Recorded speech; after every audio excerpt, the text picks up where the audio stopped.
Chapter 4. Pain. Mossy Chaw felt his pain. The stranger's heart was broken and would never be the same again. Instead of crying, the man whistled Bobby McFerrin's "Don't Worry, Be Happy."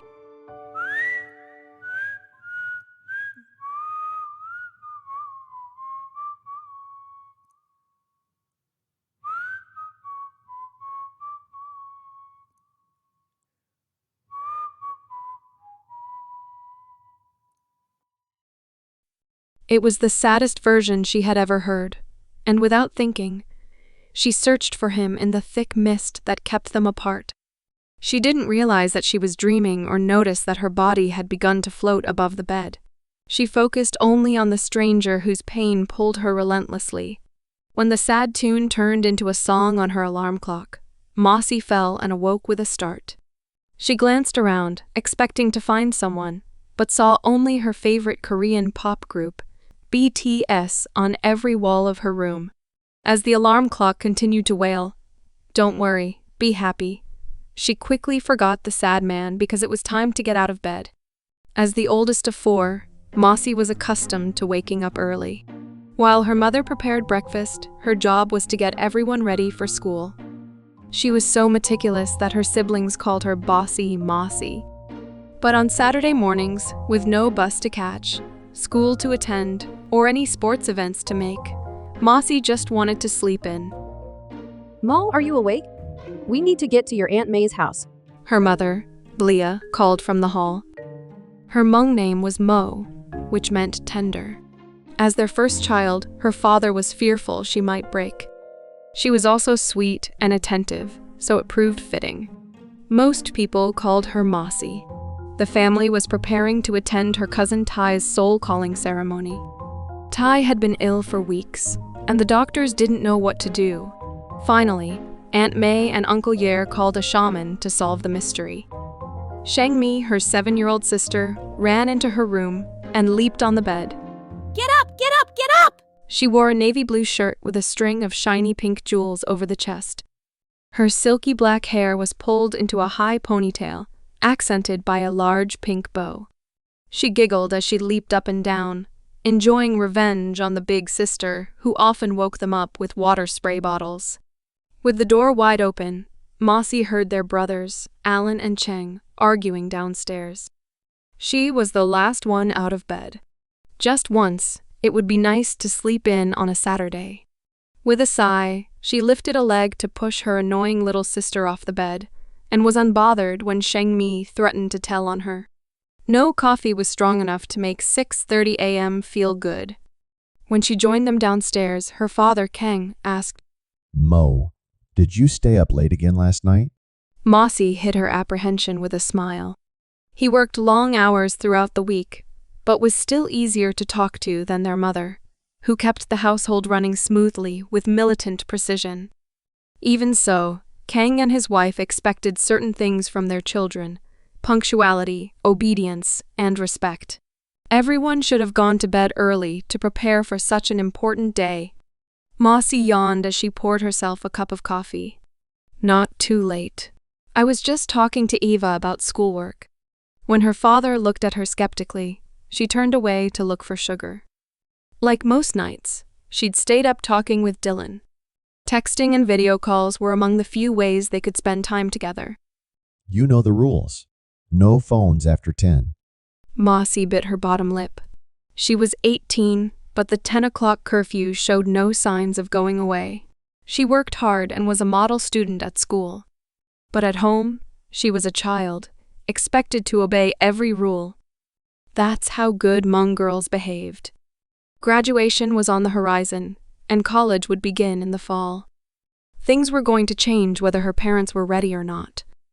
Carefully, she said, "Dad, I want to talk to you about college." What about it? You've already turned in your acceptance to Sac State, right? Sac State was short for the California State University in Sacramento, where many high school graduates enrolled if they wanted to stay local. About that, Blia appeared, handing heavy bags of supplies to each of her children. "Let's go. We're late." Without a word, everyone got in line and hustled out the door. There was nothing easy about shaman ceremonies. The day started with men rising early to butcher livestock, after which women cooked and prepared meals for a big feast. Since there were a lot of people to feed, everyone was expected to help. By the time Mossy's family arrived, many cars were already parked at their large farmhouse. Male relatives chatted and joked as they skillfully chopped meat nearby. Alan, 11, and Cheng, 12, eagerly joined their father to help. Hunting and harvesting fresh meat were rites of passage. If nothing else, it was an excellent opportunity to play with knives and pretend to be grown men. Too young to be of much help, Shengmi ran off to play with the other children. As usual, Mossy was left to tackle the day's tasks with her mother. With a sigh, she gathered all the bags her siblings had left behind. Mossy was delightfully startled when a trio of butterflies swarmed her. Their playfulness reminded her of fairies as one grazed her nose with its wings. She leaned and blew at them, causing the butterflies to scatter like glittering dust. As they disappeared in the distance, Mossy couldn't help wishing she could fly away with them. The cooking party was in full swing. Teenage girls washed and chopped vegetables, while older women hovered over steaming pots and pans on the stove. A group of ladies sat around a table in the dining room, carefully assembling egg rolls. It was the perfect opportunity for juicy gossip about anyone and anything that crossed their minds. The warm atmosphere, filled with laughter and smiles, made even the tedious tasks enjoyable. I'm so glad you two are here. Aunt May hugged Blia and Mossy warmly. May was older than Blia, but the resemblance was clear when the two stood together. Both were small women of slender frames with eyes that looked like crescent moons when they laughed. The biggest difference was how often they smiled. Blia, more serious and conservative than her older sister, grimaced when she said, Sorry, we're late. You know how it is. It's okay. You're here, and there's still plenty to do. Aunt May looked at Mossy and added, Sarah went to the store to grab a few things, but she'll be back. She's looking forward to seeing you. Sarah was Aunt May's oldest child and the closest Mossy had to a big sister. She attended college at the University of California in Los Angeles, so she was often away from home. Mossy was excited to see her too. They chatted for a few minutes before the hostess eventually excused herself to check on other tasks. As Mossy and her mother sorted their bags, they soon heard a familiar voice. Oh, I can't believe how much your daughter has grown. She looks like a woman. An auntie with neat gray hair rushed over, smiling with one gold tooth. Mossy knew her face, but did not know her name. Married women were referred to by the names of their husbands. Since Mossy rarely spoke to older male relatives, learning their names took much work. Fortunately, addressing everyone as aunt and uncle or grandpa and grandma generally worked. She's not a pretty girl, but she'll do, said Blia, with the harsh modesty typical among mothers. Nonsense. Before you know it, you're going to have a vow. Vow was the Hmong word for a son-in-law. Do you have a boyfriend yet? Mossy blushed as the curious eyes fixed on her. I don't know if she's ready for that. Blia laughed when her daughter didn't answer. Instead, Mossy fidgeted anxiously with one of her buttons. She rarely spoke about boys, or maybe she wasn't comfortable talking about them with old women, Blia thought with a hint of amusement. Whether she was interested or not, they were certainly noticing her. Mossy was undeniably pretty with long dark hair and a complexion like milk and honey. Her almond-shaped eyes sparkled with intelligence and warmth. But while other girls welcomed the attention of handsome boys, Mossy retreated whenever anyone showed her the slightest attention. Hmong girls remained home until they married. She was 18 and would be finishing high school soon. If she didn't want to get married, what did she want? Her mother wondered. Mossy wanted adventure, not a husband. But she kept these thoughts to herself, smiling instead as the women continued conversing. Staying quiet avoided trouble. Nearby, two aunties sorted freshly washed herbs. The intensity of their hushed voices piqued her curiosity, and Mossy turned an ear in their direction. It's the same. All of them. They didn't listen to the old stories, and now they're finding out the hard way. What are they going to do now? What can they do? You know how hard it is to find the chosen bride, and some of them are already married. Chosen bride? Mossy! Blia shouted, pulling Mossy away from eavesdropping. Come help us with the chickens. Sighing, she followed her mother into the backyard and soon forgot about the strange conversation. While washing the dishes later that day, something buzzed in her pocket. She only pulled out the phone when she was safely behind closed doors. There was a text message from a person named Donna. Her heart skipped a beat, and a smile turned on her lips. Donna was Dylan. He was programmed into her phone as Donna because he was a secret.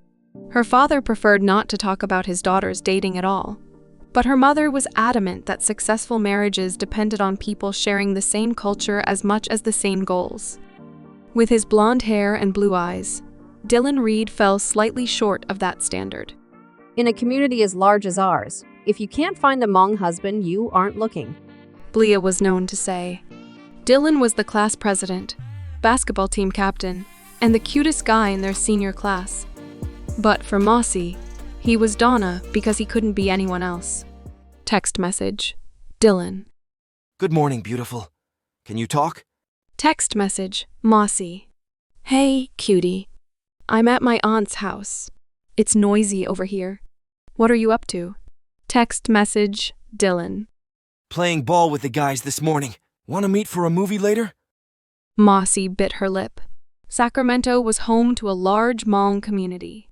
Meeting with Dylan always took a certain amount of finesse to avoid getting caught by someone who knew her family. Text message, Mossy. Yeah, let me finish up here. I'll see what Eva is up to. Maybe we can meet you later. A long pause told her Dylan wasn't happy with this response. For most of the year, their relationship revolved around carefully coordinated rendezvous.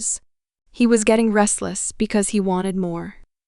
Just be patient, Dylan. He was also going to school in the Bay Area next fall, which meant they would get to spend more time together. Later, when she did well in college and excelled in her career, her parents would see the good in her other choices, like dating someone who wasn't Hmong. She couldn't imagine life without Dylan. He was everything. Text message, Mossy. You okay? Text message, Dylan. Yeah, miss you. Call me later. Mossy sent back a heart and jumped when someone knocked on the door. Mo, you in there? It was Sarah. Mossy stuffed the phone back into her pocket and opened the door. Girl, what took you? I've missed you so much. Sarah's short hair bobbed as she hugged her. Mossy returned the embrace, taking in a light cinnamon rose perfume. Sarah was 3 years older than Mossy, but they had always been close. Like Mossy, she was the oldest daughter. Unlike her, Sarah was assertive. May joked that they owned the company, but Sarah was president. She had her own ideas of what retail models worked for their business and wasn't afraid to voice opposing opinions. For this reason, Blia thought her niece was ungrateful and rude. Good girls were obedient and followed the lead of their parents. Blia was weary of Sarah's influence on Mossy, who admired her cousin's brilliance and independence. Sarah's stories about college life fueled her own dreams of leaving home. It was exactly as her mother feared. Sarah had avoided the circus in their home all morning, gladly running her mother's errands. She was more at ease with Mossy's arrival and soon began chatting away. I can't believe they're letting you go. Mossy was excited for her. Sarah was studying abroad in Paris and would be gone the entire summer. Mossy could hardly believe it since her own parents worried when she visited the other side of town alone. A daughter traveling abroad was on another level. The thought of her cousin visiting famous museums and castles solidified her own desires. Next year, she would have some adventures of her own. Is that Jasmine? Sarah exclaimed in a forced whisper. A young woman bounced an infant over her shoulder by the eggroll station. The gossip must have been especially entertaining because she smiled, her expression full of mirth. I haven't seen her in a long time. Didn't she get married last year? Mossy nodded. It was an arranged marriage. Although increasingly rare, such arrangements still occurred in the Hmong community. A daughter was fortunate to find a husband who could give her a comfortable life. Jasmine's new in-laws owned a chain of grocery stores and could do just that. It was unclear how Jasmine felt about the arrangement, but she had married him and now had a child. Mossy couldn't think of anything worse than marrying a stranger. So, how's your brother doing? She turned to Sarah. The healing ceremony was for her brother. In the next room, a boy sat in a wheelchair, staring into space. Unable to walk, Ty was mostly bed or wheelchair-bound. He was pale with dark hollows below hooded eyes that saw nothing. He didn't even startle when someone bumped into him. Yer and May hoped the shaman would explain what modern medicine could not for their ailing son. He's the same. Always tired. I don't think he even knows who I am anymore. Her big brown eyes touched the floor. He's just in bed all the time, or he sits and stares at the wall all day. Everything will be okay. Mossy squeezed her cousin's hand. Have you heard all the strange rumors, though? Mossy frowned. What do you mean? They say he's not the only one sick lately. A lot of the Kang men have been getting sick. A few of them have even died. What do they think is happening? Mossy couldn't recall any recent outbreaks. Sarah rolled her eyes. You know, Hmong people. They think everything has to do with evil spirits. I heard my mom and dad talking about it this morning. Mom has visited different families every weekend to help with healing rituals. That's why my parents are so freaked out. They think whatever's happened to those guys is also happening to my brother. Nearby, a group of men hovered anxiously around a veiled shaman. He stood atop a wooden bench that served as a vehicle to the spirit world. Jumping and chanting since the early morning, his assistants feared that he might fall. But as the chanting ended, the shaman leaped gracefully onto the floor. That's the guy. Sarah sighed, tossing a bored glance in his direction. Mossy stretched on the tip of her toes to catch a glimpse. Shamans wore loose clothing explicitly designed to accommodate a wide range of movements. This shaman wore a sleeveless black shirt that revealed smooth and muscular arms. He towered over the other men and moved precisely despite the veil over his face. Suddenly, Mossy wondered, what did he look like under there? He's a distant cousin of my dad's and is supposed to be the best, said Sarah, unimpressed. As a nursing major, shamans and spirits didn't make sense. They didn't make sense to Mossy either. Maybe they were more American than Hmong, but neither felt connected with a culture of superstition and spirits. My mom and dad are thrilled to have him here, especially with so much sickness going around. Shaman availability has been scarce. This guy is apparently booked all the time. I didn't know shamans were so popular. Got a birthday, a funeral, or a lost soul? Call a Kang shaman. I guess you're wasting time and money at UCLA. Maybe look up a shaman apprenticeship? Mossy teased. As the cousins giggled, the shaman lifted his head. Even with the veil over his face, Mossy felt the weight of his gaze. Something shifted in the surrounding space like an electrical force crawling out of every crevice of the home. It traveled across the air, wrapping around Mossy and the shaman. She heard his heartbeat. At first, it was slow, but then it picked up as their hearts raced together. The incense burning on the altar flickered, and a bright light erupted from the ceiling above the shaman. The light transformed into vibrant spirits that danced and pointed at Mossy. Then someone hit the gong, and the moment was over. The spirits disappeared. The shaman turned and began his haunting chant once again.